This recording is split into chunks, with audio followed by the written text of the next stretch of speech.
Today, July home lending indicators are negative.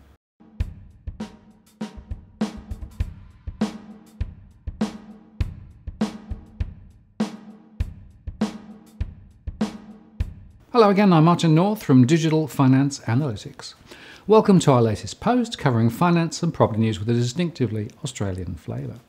Today we discuss the latest from the ABS on home lending, and it confirms that falls are ahead. And by the way, if you value the content we produce, please do consider joining our Patreon program, where you can support our ability to continue to make great content. Here is the link, and it's in the comments below. The ABS has released their data to July 2018 for housing finance. Investors continue to flee the market, and even first-time buyers are getting twitchy, while refinancing transactions are propping up the numbers just a little. This is all as expected, and this also underscores that more falls in lending flow and home prices are ahead. The rate of decline is increasing.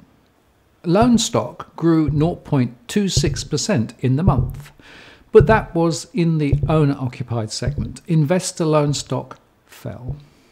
The trend estimate for the total value of dwelling finance commitments, excluding alterations and additions, fell 0.6%.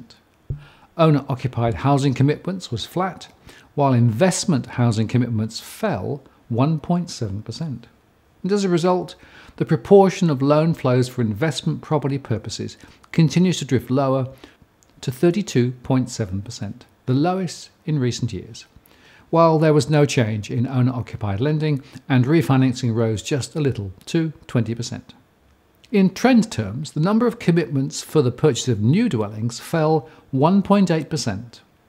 The number of commitments for the purchase of established dwellings fell 0.2%, while the number of commitments for the construction of dwellings rose 0.2%. In fact, that was the only positive indicator. In trend terms, overall the number of commitments for owner-occupied housing finance fell 0.2% in July. And in original terms, the number of first-time home buyer commitments as a percentage of the total owner-occupied lending finance commitments fell to 18% from 18.1% in June 2018.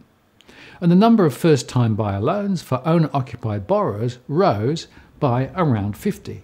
And there was a small rise in the number of fixed loans, whilst the average first-time buyer loan fell by around $4,000, perhaps indicating tighter borrowing terms. The number of first-time buyer investors continues to fall away, in line with broader trends in the investor sector. All this points to a continued tightening of lending standards and to a likely continued decline in loan volumes, which is also a leading indicator of more home price falls ahead. As always, if you like what you've seen here today, please share and like the post and add a comment or question. I read them all. And if you want to join the growing band of subscribers who receive alerts when we release new posts, do subscribe now by hitting the subscribe bell. And if you've already subscribed, many thanks. I really appreciate your support and participation.